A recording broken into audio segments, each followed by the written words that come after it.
এক যে ছিল মিষ্টি ছেলে আবু বক্কর নাম, মজারে মজারে দুষ্টমিতে শেখাতো ইসলাম। বাবা মায়ের বাধ্য ছেলে, অভিযোগ কারো নাই, তাই তো তাকে আদর করে ভালোবাসে সবাই। আবু বক্করের সাথে ইসলামের পথে।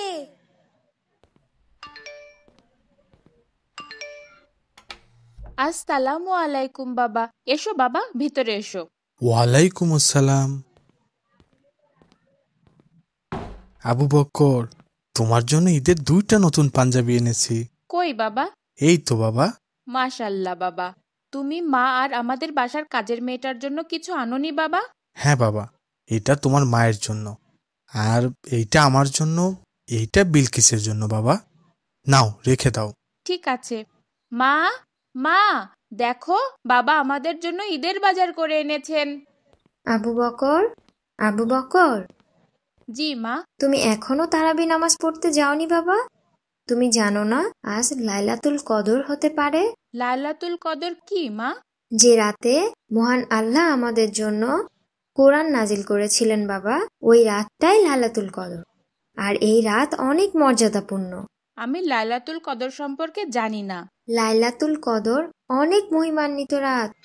এই রাত এত বেশি সম্মানিত যে 1000 মাস ইবাদত করলে তুমি যে সওয়াব পাবে, শুধু এই রাতে ইবাদত করলে তার থেকে অনেক বেশি সওয়াব পাওয়া যায়।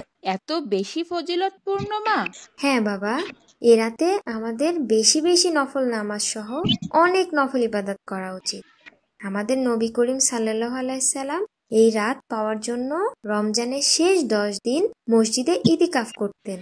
তিনি এই রাতে সবাইকে আল্লাহর কাছে ক্ষমা চাইতে বলেছেন। তাই? আমার লাইলাতুল কদর নিয়ে জানা ছিল না। হ্যাঁ বাবা, এটা এতটাই গুরুত্বপূর্ণ যে আল্লাহ পবিত্র কোরআনে কদর নিয়ে একটা সূরাই অবতীর্ণ করেছেন। হাদিসে আছে, লাইলাতুল কদরে হযরত জিবরাইল আলাইহিস সালাম ফেরেশতাদের বিরাট এক দল নিয়ে পৃথিবীতে অবতরণ করেন। আর যত নারী পুরুষ নামাজরত অবস্থায় অথবা জিকিরে মশগুল থাকে তাদের জন্য রহমতের দোয়া করেন। মাশাআল্লাহ। কিন্তু মা, তুমি কি করে জানলে আজ লাইলাতুল কদর? আমাদের নবী করিম সাল্লাল্লাহু আলাইহি সাল্লাম বলেছেন, রমজানের শেষ 10 দিনের বিজর রাতে তোমরা লাইলাতুল কদর তালাশ করো। আজ তো 25 তারাবি। ঠিক আছে মা, খুব ভালো একটা ব্যাপার জানতে পারলাম। আমি এখনই নামাজে যাচ্ছি। আজ ইনশাল্লাহ অনেক নফল ইবাদত করব। ইনশাআল্লাহ। আচ্ছা বাবা, আমরা এখন কোথায় যাচ্ছি? আমরা এখন সাদকাতুল ফিতর আদায় করতে যাচ্ছি বাবা। এটা কি বাবা? আমরা এটাকে রোজার ফিতরা বলি। ফিতরা রমজান মাসে নির্ধারিত সদকা বাবা, এটা আদায় করা ওয়াজিব। ফিতরা মূলত গরিবদের দেওয়া হয় যেন তারা ভালোভাবে ঈদ করতে পারে। আর আমাদের রোজাতে তো অনেক ভুল ত্রুটি হয়, ফিতরাকে রোজার ভুল ত্রুটির ক্ষতিপূরণও ধরা হয় বাবা। আমরা এখন যারা ফিতরা নেওয়ার যোগ্য তাদের খুঁজে বের করে ফিতরা দিব। ফিতরা কি আজকেই দেওয়া বাধ্যতামূলক বাবা? পরে দিলে হবে না? ঈদের নামাজে যাওয়ার আগেই ফিতরা আদায় করা সর্বোত্তম, তবে আগেও ফিতরা দেওয়া যায়। আর যদি কেউ কোনো কারণে ঈদের নামাজের আগে আদায় করতে না পারে তাহলে পরেও আদায় করা যাবে। তবে আমাদের প্রিয় নবী সাল্লাল্লাহু আলাইহি ওয়াসাল্লাম ঈদগাহে যাওয়ার আগেই ফিতরা আদায় করতেন। ঠিক আছে বাবা, আমি বুঝেছি। হ্যাঁ বাবা, আমরা ফিতরা দেওয়া শেষ হলে মাগরিবের নামাজ আদায় করব, তারপর চাঁদ দেখব ইনশাল্লাহ। আজ ঈদুল ফিতরে চাঁদ দেখা যেতে পারে। তাই? তাহলে তো অনেক মজা হবে। আগামীকাল ঈদ। হ্যাঁ বাবা, হাদিস শরীফে আছে, রাসূলুল্লাহ সাল্লাল্লাহু আলাইহি সাল্লাম বলেছেন, তোমরা চাঁদ দেখে রোজা রাখো, চাঁদ দেখে ঈদ করো। আর ঈদের আগের রাতে চাঁদ দেখা সুন্নত। তাহলে তো আমাদের চাঁদ দেখাও অনেক সওয়াবের ব্যাপার বাবা। হ্যাঁ বাবা। মাশাআল্লাহ বাবা, চাঁদ উঠেছে। আগামীকাল ঈদুল ফিতর। হ্যাঁ বাবা, মাশাআল্লাহ।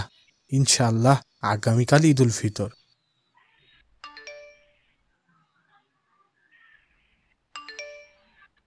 আসসালামু আলাইকুম আবু বক্কর, ঈদ মুবারক।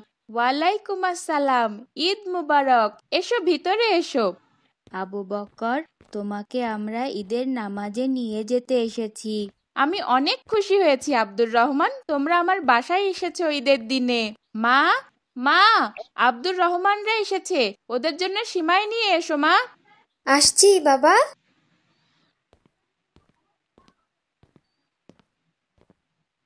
ঈদের দিন তো অনেক পবিত্র বরকতময়, তাই না আবু বক্কর? হ্যাঁ ভাই, নবী করিম সাল্লাল্লাহু আলাইহি ওয়াসাল্লাম বলেন, ঈদুল ফিতরের দিন যখন আসে আল্লাহ তাআলা রোজাদার লোকদের ব্যাপারে গর্ব করে ফেরেশতাদের বলেন, আমার বান্দারা আমার দেওয়া কর্তব্য আদায় করে তাকবীর ধ্বনির সাথে নামাজ আদায় করার জন্য ঈদগাহের দিকে বের হয়েছে। আমার ইজ্জত ও বুজুর্গির কসম, আমার দয়া দান ও মহত্বের কসম, আমি তাদের দোয়া অবশ্যই কবুল করব। এরপর আল্লাহ বলেন, তোমরা ফিরে যাও, আমি তোমাদের ক্ষমা করে দিলাম এবং তোমাদের মন্দ আমলগুলো নেকিতে পরিবর্তন করে দিলাম। মাশাআল্লাহ, আমিন। আসসালামু আলাইকুম ভাই।